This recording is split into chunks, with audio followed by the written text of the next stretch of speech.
Who's been perfecting small batch sausage for over 30 years? Uncle Charlie's. Whose delicious grillers are always fresh, never frozen? Uncle Charlie's. Who only uses 80% lean pork for superior taste and premium quality, whether you grill it, smoke it, or fry it? Uncle Charlie's. Okay, which sausage do Pittsburgh grill masters count on to impress friends and family? Yep, Uncle Charlie's. Available at your local grocer. Uncle Charlie's. Small batch, huge taste. Hey, it's Storyworthy. Today on the show, comedian Anjelah Johnson-Reyes talks about the year that changed her life. I'm going to try out for the Oakland Raiders cheerleading squad. And if I make the squad, then I'm going to do it for 1 year. And then I'm going to move to LA and I'm going to pursue my dreams. I'm going to try to be an actress. But if I don't make the squad, then I'm going to take this as my sign that the entertainment industry was not for me, and I will go in a whole different direction. Like, I'll do something with dogs, or I'll be a massage therapist, because that's the only other thing I know how to do. And the woman, Lisa Alvarado, who was teaching the class, saw me in the acting class and was like, hey, you're funny. Do you want to come and take my joke writing class? And I was like, is it free? She's like, yeah. I'm like, I guess so. So I take her class. One of the first jokes that I wrote was this nail salon bit that ends up blowing up my spot on YouTube. Today on the show, comedian Anjelah Johnson-Reyes talks about the year that changed her life. Stay close. Hey, it's Anjelah Johnson-Reyes, and you're listening to Storyworthy.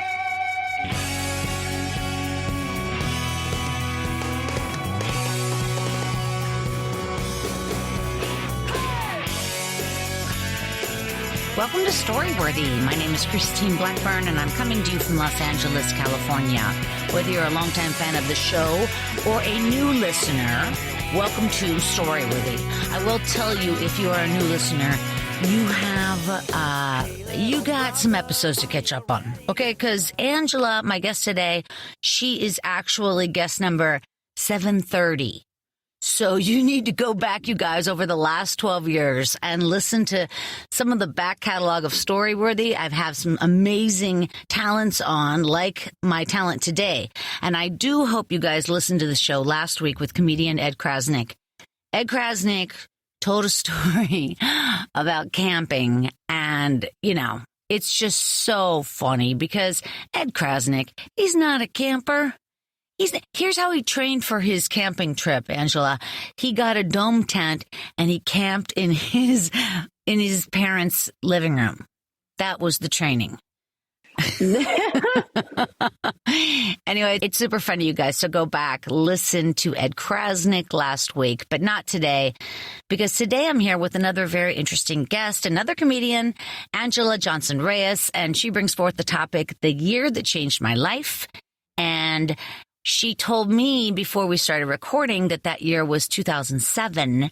And if my audience wants to do the math, and you don't have to do the math, but I will tell you, since my daughter is 15, you know that 2007 also changed my life because I had a child. And, but I have a feeling Anjelah's story, well, I know her story is even more exciting than that, because it's about her skyrocketing career, which I have been following for quite a while because I love comedians. I am a comedian, as you know. And Anjelah, if the name doesn't ring a bell, do you remember, you guys out there, do you remember the stand-up bit about the nail salon? Because Anjelah Johnson-Reyes, I think at that time you were just going by Anjelah Johnson. Is that right? Yes, I just started including my married name recently. Even though I've been married for 11 years now, I was like, you know what? I think this is getting pretty legit. I should take your name now. Aw, I think that's sweet. Yeah, and if you do intend having children and all that, it could alleviate confusion. I don't know. But it flows easily because Johnson is like a throwaway. It's like Smith, you know? Yeah. And Reyes is also not an unpopular last name. And you work with your husband, Manny Reyes, often. Yeah, we've worked with each other on music projects, on film projects. We work well together. We do bump heads creatively because we're both like the boss in our own worlds. So then when we combine, we're like, wait, I'm the boss. No, I'm the boss, you know? So we definitely bump heads. But by the time we get to the end of whatever we're doing, we have a beautiful outcome. Oh, that's very sweet. Well, you do have a lot of things going on, and I read your book. You have a new book out called Who Do You Think I Am? And it's a blue book with a beautiful photo of you in a yellow blazer. So the photo and the book really caught my eye right off the bat. By the way, I work in a bookstore, so that's saying something. Oh, Yeah. thank you. I work at Skylight Books over in Los Feliz. So, maybe Oh, how we should fun. try to get you in there. I would love that. Yeah, you're in Glendale, aren't you? No. I'm in the Valley though, Okay. but I lived in Glendale maybe 15 years ago. In 2007, the year that changed my life, I was living in Glendale. Oh, I'm anxious to hear about that. Okay, so your book, I read the entire thing, and several things made me laugh. Like, one of the things that made me laugh is you go into detail about how you were an extra on Friends. Yes. And, what an experience to really see what was going on. I was an extra on Melrose Place a couple of times. Oh, wow. Yeah. Yeah. And it really gave me a lot of insight on how the industry worked, when I first got here. So can you tell the audience a little bit about that experience? Yeah. I mean, this is all part of in my story of do you want me to start my story? Oh, or? I see. No. We'll hold off on that then. We'll hold off on that. I didn't know you were going to talk about Friends. So, okay, well, that's great. Yeah. I don't ask the guest what their story is before we start, because I used to, and then I would actually learn stuff about it. And then I was telling them about it. It didn't work. So this is the way I like it to be. So thank you for telling me that. We'll hold off. Well, another thing that you've done, as you know, I don't have to tell you, but this Real Dirty Dancing on Fox, what a funny show. And it really took off. So basically they take celebrities to the location of Dirty Dancing, and then they reenact the dances. So you would be like, baby. Yeah, so they had 8 of us out there, and they had us reenact scenes from the movie Dirty Dancing. And it was so cool to just be in the exact place where Patrick Swayze and Jennifer Grey were 35 years ago, to be walking across the log, dancing across the bridge. We got to do the scene where we crawl across the floor. How do you call your lover boy? Baby. That whole scene. And yeah. It was so fun to do. We got to redo some of the dances, and it was definitely Dirty Dancing. It was very intimate and very sexy, but we had so much fun. It was hard, but it was an incredible experience. You were so good at it. So did they teach you something? They do teach us routines while we were there. I have cheerleading experience in my background, so I definitely have rhythm and I can learn choreography. But this was a little different, doing partner dancing, intimate lifts, and you're very close with your partner. It was hot, to say the least. Yeah, totally. Would you do Dancing with the Stars? I don't know. Maybe. I think that it'll be really hard. I can tell just by the little bit that I did with this. It was very difficult. I can only imagine how difficult it is doing Dancing with the Stars. But I don't know. If they ever asked me to, I might. Yeah. Oh, you have to if they ask you. I think my daughter and I watch it together.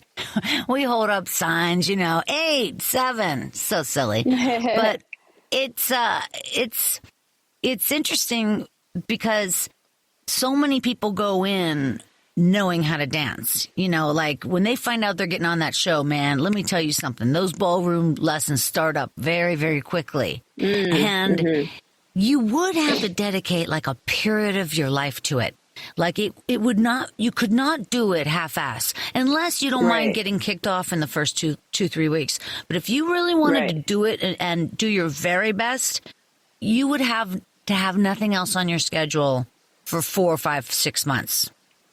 Yeah, that's crazy. I don't know that I could ever do that. I think you could. No, I think you could. It really, they get a lot of recognition, and it, you chum up with ABC. Hey, listen, when you're on Dancing with the Stars, you give Christine Blackburn a shout out. Okay, would you do that? Okay, I will. I knew you would. Also, I want to tell you that I love about your book is at the end you talk about gardening, and I love gardening so much. And I just, in fact, planted a bunch of stuff because it's, here in LA, as you know, it is warm already. And I just got all my tomatoes planted, and the pepper trees are going. And one of my pepper trees puts out the jalapenos like all the time. Nice. And and then I just planted the zucchini and stuff. But you make salsa, is that right? Yes. I left my garden. We ended up moving out of that house we were in. I had built this beautiful garden in my backyard, and I was growing, my own produce for my salsa. I was pickling my own pickles. It was so therapeutic for me. This is during 2020 that we did all of this. And I really just kind of connected more with Mother Earth in a way that I hadn't before, and just watching something grow from a seedling to an actual vegetable that is now in my kitchen. It was very I don't want to say emotional, but kind of emotional. I had a deeper understanding, appreciation, and gratitude for just Earth, God's creation, food that I eat. It was a very special time for me, and we've been bouncing around, moving here and there. So I cannot wait to actually settle down again and start a garden again. What is keeping you guys back from settling? We're just remodeling, moving. We bought a fixer-upper, and then that kind of stuff. I see. Once that's finished, then we'll be. I had probably, I don't know how many plants in my house, maybe 20 different plants in my house. Wow. And I had to give them to foster parents that they've been in foster care for almost a full year. And it's going to be a while till I get them back. But you will get them back. And you right now you could even plan out a garden, because really at this point you could have almost a dream garden, depending on the space you end up with. But you could start planning it out, which would be fun. And I want to try the salsa idea, and I don't want to ask you how do you make salsa, because it sounds obviously everybody knows how to make salsa. You got your tomato, you got your pepper, but how do you make salsa? Well, I use my Tia Mary's recipe, and then I kind of just adjusted it a little bit. But I like to roast my salsa. I like that flavor of it being roasted. So I will roast tomatoes, onions, jalapenos, serranos, and garlic, and then throw it in the blender with a little bit of water, some salt. Sometimes I'll use garlic salt. And the trick is don't blend it for too long. I don't like chunky salsa, but I also don't like it where it's so blended, you gotta find the right time of blending your salsa. And then other people add different things. But when do you roast it? Wait, I missed the step of roasting. You do that as soon as you pick them, or do you let them dry out? I mean, what's the... Oh, no. As soon as I harvest them from my garden, then I throw them in the oven with some oil, some salt and pepper, and I just roast them for maybe 25 minutes, and then throw them in the blender. So interesting. So you never cut the pepper, except when it goes in the blender. You take the stem off. Right. Oh, okay. Right. This is great. I'm going to make salsa this year. Now, last year, I swear to God, I had so many flippin' zucchinis. I gave them out on all the shows I do in Los Angeles. So every comedian got a zucchini. I was giving out zucchini for weeks. It was so funny. But maybe I'll do this salsa thing. That would be fun. And anyway, let's get over to your story, because I know it's going to be great. The year that changed my life. Before we get over to Anjelah's story, I wanted to remind you guys that we are playing Story Smash once a month at the Hollywood Improv, the last Saturday of the month. Although in April, It's April 23rd. How do you like that? It's a Saturday night at 7:30. Check out StorySmashShow.com for more information. And, of course, don't forget to follow Story Smash over on Instagram at Story Smash, because that's where you see all the action. You know what I'm talking about. Action. What's Story Smash? Tell me about it. Oh, Anjelah, you're going to love it. Story Smash is a game show that I've been playing for over 10 years, but specifically at the Improv for the last 4 years.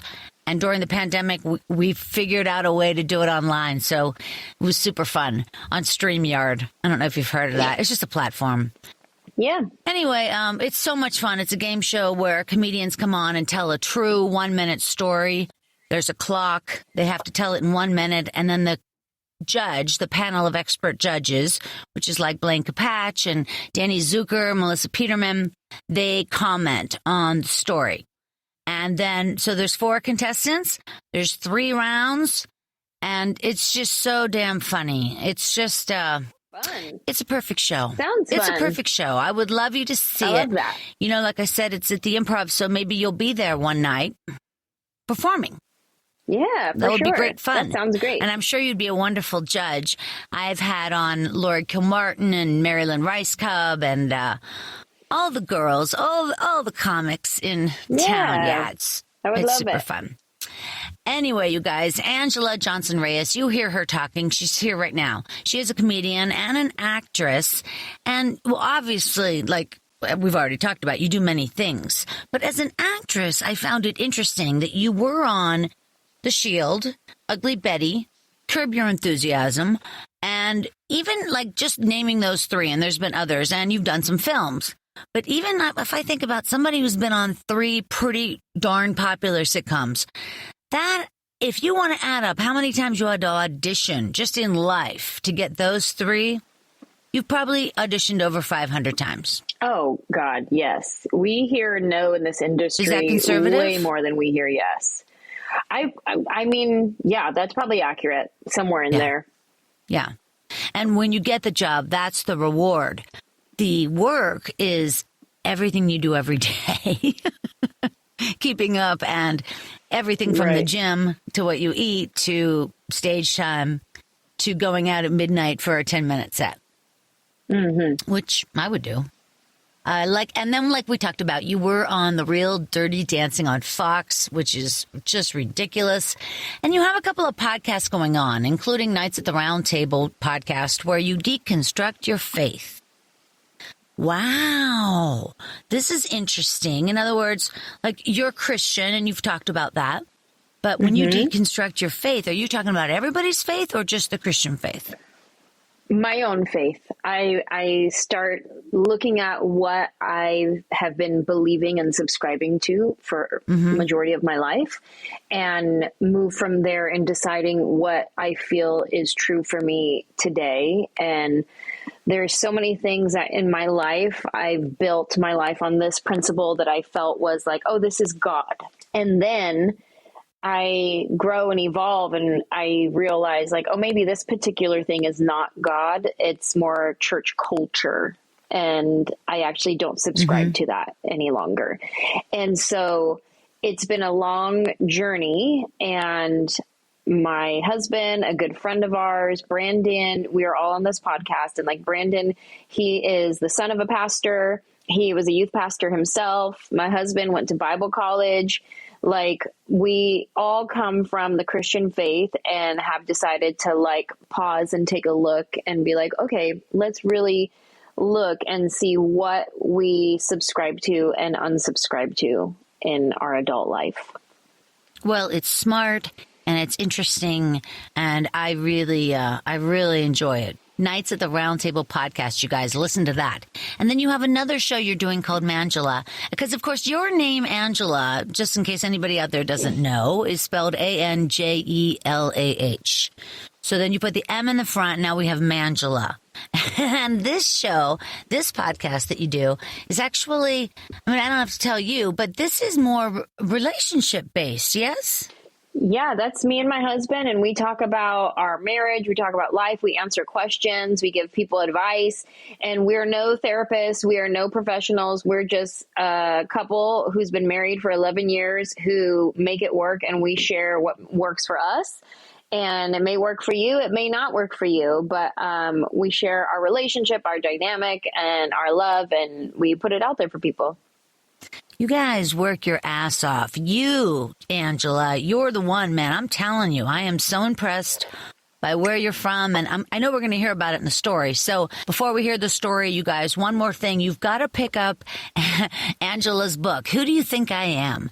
It's such a funny memoir. I really enjoy it. It says stories of chola wishes and caviar dreams, and it really is very sweet. I really thoroughly enjoyed the entire thing.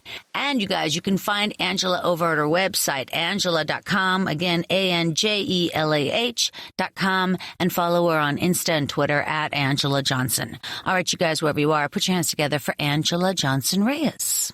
My story starts my childhood, just to give you some backstory of how I grew up, where I came from, to the year that changed my life. I grew up in San Jose, California, Mexican and American. I grew up with a last name Johnson, and I didn't speak Spanish. So I always wished I was more Mexican than I felt that I actually was. I wished that I spoke Spanish. I wished that I had a Spanish last name, like Garcia, Rodriguez, Sanchez, like something other than Johnson, but Johnson was it. And my parents got divorced when I was 8 years old. And my relationship with my dad was kind of traumatic. My dad's a great man, and we had some really great memories.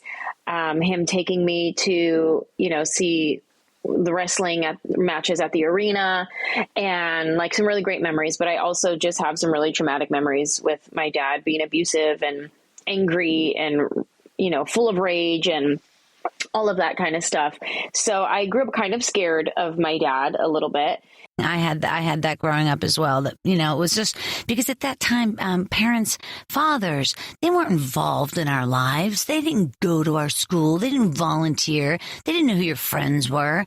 You were seen and not heard. And most fathers weren't doing what they really wanted to do. They couldn't follow their dreams. They didn't have that option. They didn't have the money, and boom, they got 4 or 6 kids and they're screwed. And so, you know what? Right. They're pissed off. That's it. It's not personal. But how do you know that when you're a child? And when, my parents got divorced, we would go on the weekends with my dad, and we'd have to stay at like a Motel 6 or the Oasis Motel or something like that. Because my dad didn't have a place to take all 4 of us kids. So we would, be going to the motel, or camping was another one that we would do. We'd go camping when we were with my dad. And so I grew up, and I wanted to be an actress, but I would never say it out loud because I was embarrassed.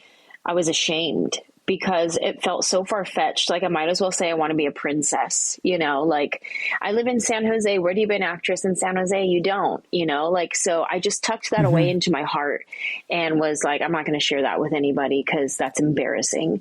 But I knew I wanted to be an actress. I would go to the movies and I would just be mad that I wasn't in it, and I'm like, I could totally do that. Like I could, I'd be watching the movie Training Day, where they had like all the gangsters, all the cholas and the cholos, and I'd be like, I could totally be that chola. I could stand by that car. If somebody just told me where the car was parked, somebody teach me like how to do it, And so after I miraculously graduated high school, because I did really, really bad in school, I bounced around. I think I went to 4 different high schools.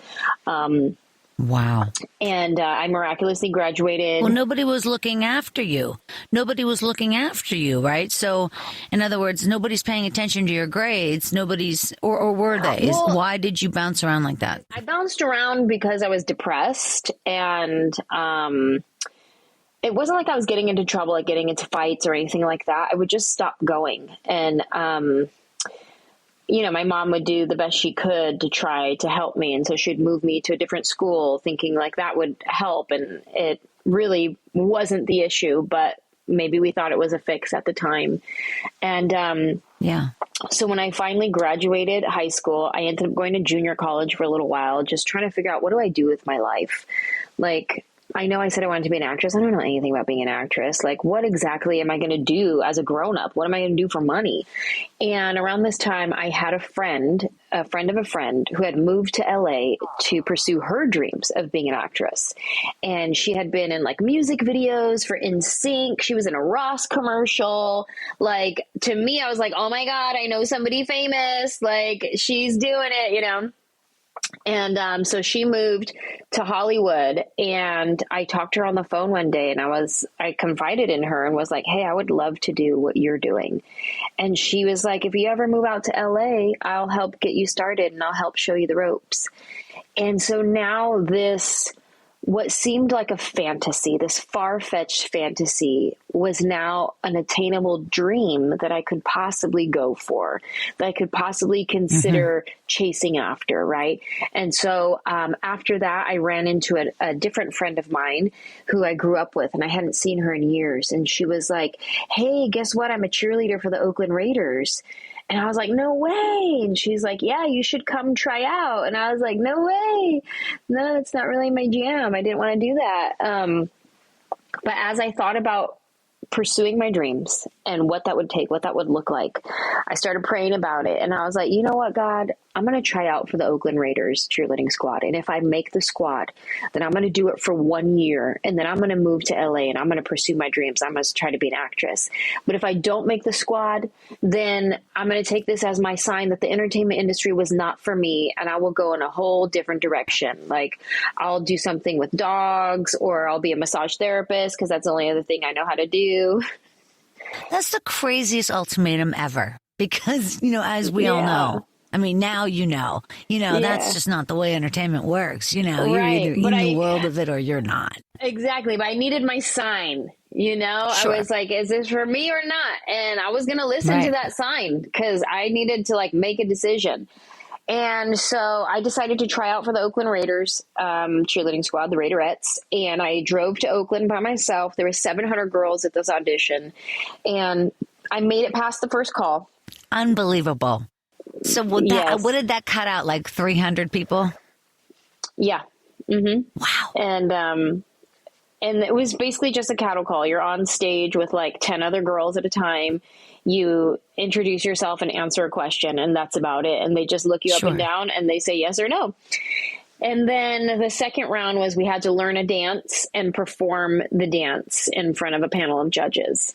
And I remember when I was learning the dance routine, I'm a cheerleader. So I have rhythm and I know choreography, but I wasn't a technically trained dancer. So I didn't know a lot of, point your toes, pirouette, spot when you turn. I don't know any of these things at the time. And, but I'm here learning this routine with 300 other girls, just trying to make it happen. And at one point, the choreographer comes off the stage. She has her little Britney Spears microphone on because she was teaching us all the choreography. And she gets off her stage and she weaves her way through the crowd. And she comes up to me and she was like, clearly you have no dance training. Oh my God. But you have something that cannot be taught. And that was the best backhanded compliment I had ever received in my life. Yeah. And I heard what she was saying. You're right. I don't have any training, but you see something in me that I know is there, And, man, that's exciting. It was so exciting. I ended up making the squad. And I remember the moment when they called my number to tell me that I had made the squad. In that moment, my thoughts were not oh my gosh, I'm going to be a cheerleader for the Oakland Raiders. My first thought was, I'm going to be an actress. This is my sign. This is all I came here for. That's so and sweet. That's the craziest path. And I read it in your book. That's the craziest goddamn path I ever read. Or I ever heard. The idea that you got to where you are partly because you were a cheerleader for a football team. Yeah. Did you even know about football, or did you know, was it anything about football? No, it was just about the cheerleading squad. Yeah. Okay. It's just so funny to me. No, yeah. So then I cheer for the Raiders that one year, 2002-2003 season. We ended up going to the Super Bowl that year. So it was like the best year to pick to be a cheerleader for the Oakland Raiders. Wow. And I came home from the Super Bowl, and the very next weekend I packed up my room and threw it in my hand-me-down station wagon car that my mom gave me. And I drove to LA. And I kept my word to myself, and I got to LA, and my friend Sandra kept her word to me, and she helped me get started. And from the beginning, she was like, I'm going to help you get signed up to be an extra on TV. And so I was like, okay. She's like, you're going to go to Central Casting in Burbank. There's going to be, in Burbank. And there's going to be a line of people. Yes. There's going to be a line of people out the door. Everybody's going to be signing up to be an extra, but I don't want you to wait in line. I want you to walk right up to the window. I want you to bring a tray of cookies and your Raiderette headshot and ask for Sam, and give him the cookies in your headshot and just tell him that you're new to town and you want to be an extra. And I'm like, okay, this sounds real sleazy, but all right. So I end up going there. And she was right. Line of people out the door. And I have my cookies in my hand. I'm like feeling real sleazy, walking by with my sleazy cookies. Like everybody knows it's a bribe. And I go up to the window. They're like, okay, Sam will be right out. And so I'm waiting in the lobby. And then here comes this guy from the back office. And he comes out wearing an Oakland Raiders hat. Oh, my gosh. Oh, my gosh. It was like all the stars were aligning. And he was like, hey, I'm Sam. And I was like, hi, I'm Anjelah. These cookies are for you. Here's my headshot. And I would love to be an extra. And he was like, Raiders, no way. Because we had just come off the Super Bowl. Like, he's a fan. Wow. He was so excited. Wow. And he was like, yeah, for sure. Let's get you signed up. So I end up, my very first gig in the entertainment industry, besides being a Raiderette, was being an extra on the TV show Friends. And at the time, Friends was the #1 show on television. It was my favorite show. Like, I couldn't believe it. It was so magical. It was like I got to take free class from Jennifer Aniston, Lisa Kudrow, Courtney Cox, all the guys. Like, I got to watch and learn from them. I got to see what it's like on an actual TV set, like how you communicate with the crew. Like, what do these things mean? Like, find your mark and like all of that kind of stuff. Like, I was basically in class. And so I ended up making friends with the AD on the show, the second AD, the assistant director, and he's the one who picks the extras. And so he was like, I'm going to bring you back next week. And I'm like, okay, great. So anyways, I was funny. He was funny. We just kept making each other laugh. So then every week he'd be like, I'm going to bring you back next week. I'll bring you back next week. Next thing you know, I'm an extra for season 9 and 10 of Friends. Wow. So exciting. And for that guy, he's like, yeah, I'd rather spend 12 hours around that person than some other dweeb. I don't know. I mean, not you, not exactly. dweeb, but yeah. Yeah. So I end up being an extra for season 9 and 10. And then the show ends. My friend, the AD, goes to a different show. He brings me to that show now as a stand-in. So now I'm a stand-in on this other show called Love Inc. on UPN. And it ran for 1 season. And in the final episode of the season, they end up giving me a co-star role on the show. And there was this one role that she had like 3 lines or something, and they were auditioning for it. And then I remember my first speaking role on a TV show. So this is from 2003, leading up to 2007. So I'm feeling good. I've been an extra. I have my first speaking role. I've done a couple commercials at this point. I've done some music videos at this point. Like, things are going well. And then the show gets canceled. My friend loses his job. So now I don't have any extra work or stand-in work. So now I'm on unemployment. And so I'm on unemployment, and it's one of those things, like, I'm working at a restaurant, but then I get an audition, so I have to quit my job to go to my audition, because what if this audition could be the thing that makes my career, you know? So now I'm at a place where I have no job. I have no agent. Mm-hmm. I am on unemployment. Right. And my unemployment checks had run out.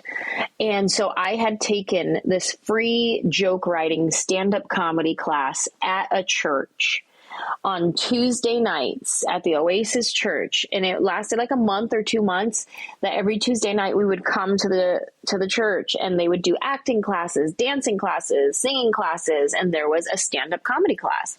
So I ended up taking this class because it was free, and I had no desire to be a comedian at this point at all. I had no desire. I was just in the acting classes, and the woman, Lisa Alvarado, who was teaching the class, saw me in the acting class and was like, "Hey, you're funny. Do you want to come and take my joke writing class?" And I was like, "Is it free?" She's like, "Yeah." I'm like, "I guess so." So I take her class, and one of the first jokes that I wrote was this nail salon bit that ends up blowing up my spot on YouTube. Really? Yes. That was one of the first things I ever wrote. Well, that is unbelievable. Well, here's the thing about that nail salon bit is really all you're doing is recreating the exact conversation that you hear when you go into a nail salon. Yeah. Like, you didn't change anything. You really weren't even trying to be comical. You just do like a 3 or 4 minute bit on what you hear, and you're just yourself, and then you're the nail girl, the girl doing your nails. It's the funniest, simplest piece of comedy I almost have ever heard, but it's also so funny. Like, I double over laughing many times. You guys, by the way, you do have to check that out. Just go to YouTube. You write Nail Salon Bit by Anjelah Johnson. Boom. Sorry to interrupt, but I love that. Thank you. So it's one of the first jokes that I wrote, and I'm in this free class, and, the graduation from the class is we had to perform at a real comedy club. And then, so now I'm kind of doing like little spots here and there around town, 5 minutes here, 5 minutes there, not really pursuing being a stand-up comedian at all. So now it's about 2006. I have no agents, nothing going on in my life, no auditions, nothing saying like, "Hey, you're on the right track, keep going." I get invited to perform at the Ice House, and there's the Ice House is a comedy club in Pasadena, and there was a company there that was going to film your set and pay you $25. And this is back in the day of flip phones. Okay. So nobody had a smartphone yet at this time. Mm-hmm. So they were going to upload these video clips to, Verizon Wireless on flip phones, and for $2.99, people could download a comedy clip. And so I end up doing the set. I get my $25, and then I go buy my groceries because that's how I was surviving at the time. And what happens is months go by, and this brand new thing called YouTube comes out. And it's at a time where, like, if you received a video in your email, you definitely watched it because it was like a brand new thing at the time. So now it's January 2007, and I have nothing going on in my life. I have no auditions, no opportunities. I have no money. I'm barely making it. My sister was sending me money to pay my rent. She was sending me gift certificates to the grocery store so that I could eat. And all of a sudden, this video pops off on YouTube. From January to February, there was like 4 million views on this video, which is a lot at the time. Then from February to March, so many people had seen this video in Hollywood. I was getting messages on MySpace from network executive assistants. "Hey, I'm the assistant to so-and-so at CW, CBS, Fox, NBC, ABC, like every network." They're messaging me because I didn't have an agent. Nobody knew how to get a hold of me. So by the end of March, I end up getting a new agent and a new manager. By May, I end up auditioning for MADtv and booking MADtv.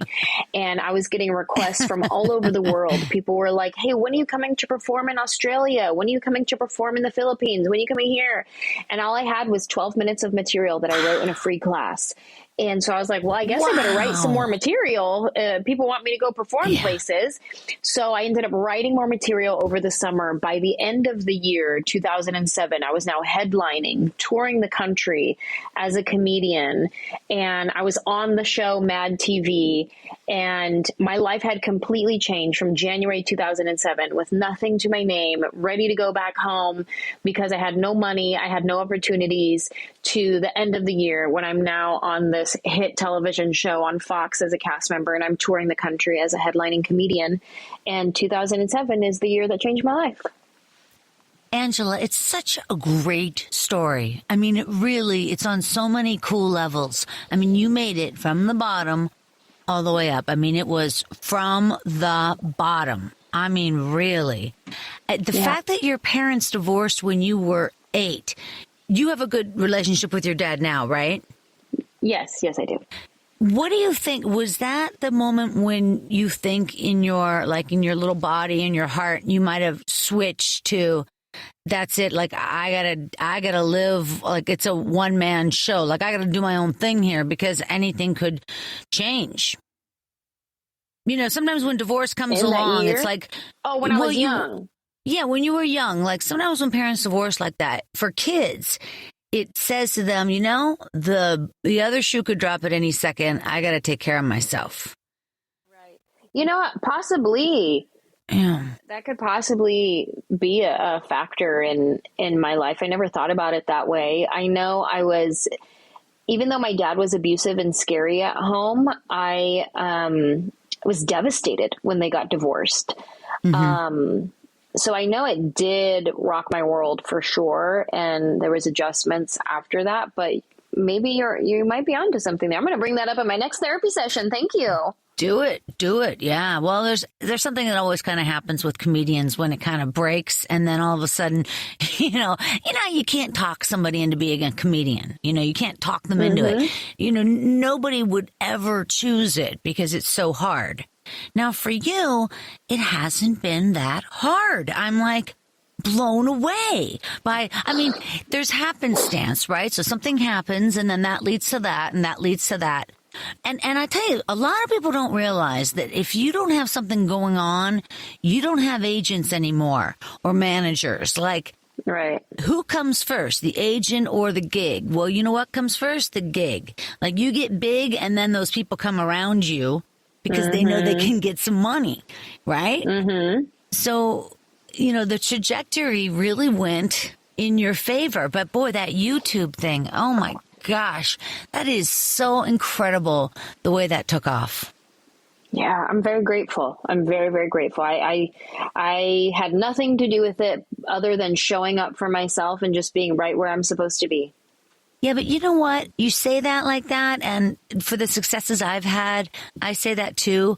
But you have to realize that a lot of people can't even get there on time. Like, people don't even know how to show up. They really don't. Yeah.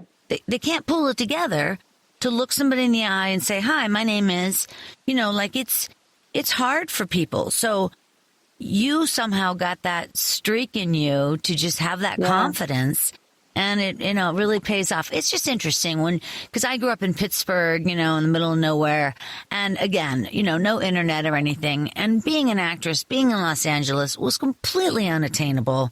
You know, my family had nothing in their vernacular to talk about that. Right. Or, you know, nobody had experience. So for me too, you know, like, I got to Los Angeles and I always want people to know out there that it isn't impossible. I mean, it certainly isn't. I mean, we're in America, for God's sakes. You know, it's like it's the same currency. You know, anybody can come to LA, but there is something that has to be inside of you that is willing to do without for a long time. Yeah. And so it's, you know, how long can you do without? I'm winning that game, by the way. I don't want to be winning that particular game, but here we are. Hey, listen, Anjelah, you are such an interesting girl, and I really want people to get out there and buy your book. Who do I think I am? I think it's just adorable, and really, you're really you're a good role model for female, as it were, female comedians. You are. Thank you. By the way, here's what you are so good at, because I've watched a lot of your stand-up. You are so good at the pause. I can't even believe it. Thank you. You really let the audience sit in it for seconds and you wait. And that is very hard to do, especially when you're in those big concert halls, man. You're playing to people in the back of the room. And there is definitely seconds going by before you can respond.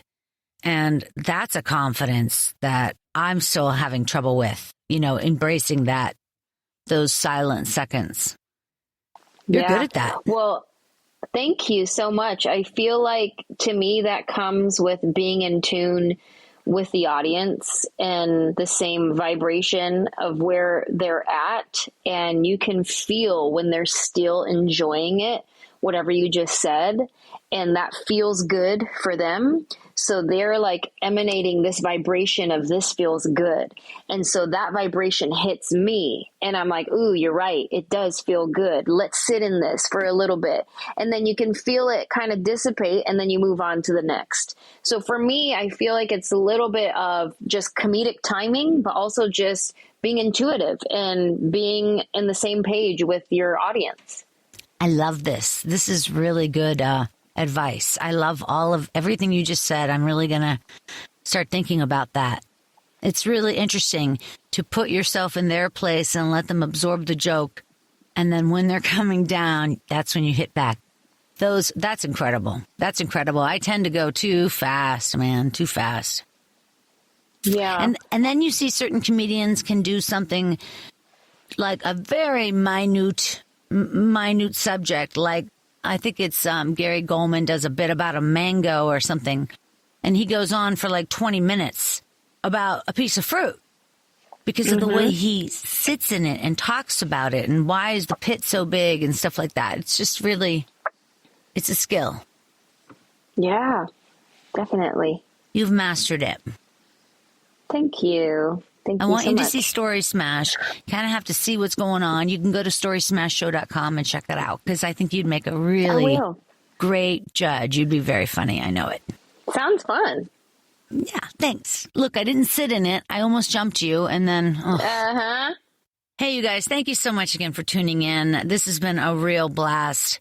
Don't forget to head over to storysmashshow.com and find out what's going on with the game show.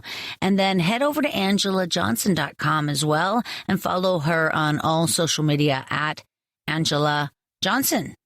Anjelah.com. It's just Anjelah.com. Ah, you got it to Anjelah.com. That's awesome. Yeah. I think they both go to the site, but you can just say Anjelah.com now. That's awesome. You know what? You're going to be like the new Anjelah in Los Angeles and take over Angelina. Let's do it. I'll take it. Give me that pink Corvette. I'll do it. All right, you guys, one more time on behalf of the very, very talented Anjelah Johnson-Reyes. Thank you so much. Thank you. My name is Christine Blackburn saying, make it a story-worthy week.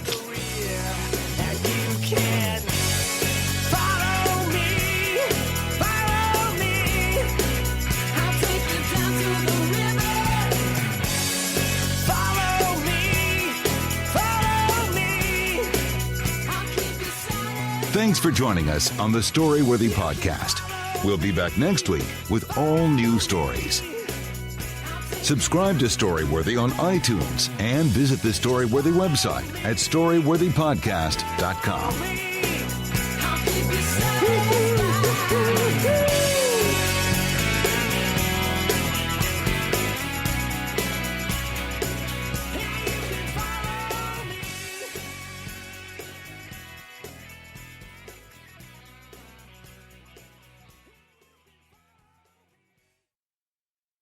Caregivers, are you and the person you care for not satisfied with your current home care agency? Then you need to call Help at Home, as we offer the highest paid wages, weekly pay, overtime pay, benefits, and do not forget paid time off. Help at Home is actively recruiting caregivers who are caring for a loved one. We make changing agencies quick and easy. Call one of our care professionals now at 412-784-6711. That's 412-784-6711, or go to helpathomepA.com. At Progressive, you can get 24/7 protection, even if you break the space-time continuum. We did it! We time traveled to yesterday! Wait, Progressive covers us 24/7, but we just created an 8-day week, and it's 24/7 coverage, not 24/8. We gotta go back. Are you joking right now? Shh, I'm calling them. Hi, I have a question about time travel. Progressive offers more than a great price when you bundle home and auto. We offer round-the-clock protection, which literally means anytime. Coverage from Progressive Casualty Insurance Company, affiliates, and third-party insurers, and subject to policy terms. Bundle discount not available in all states or situations.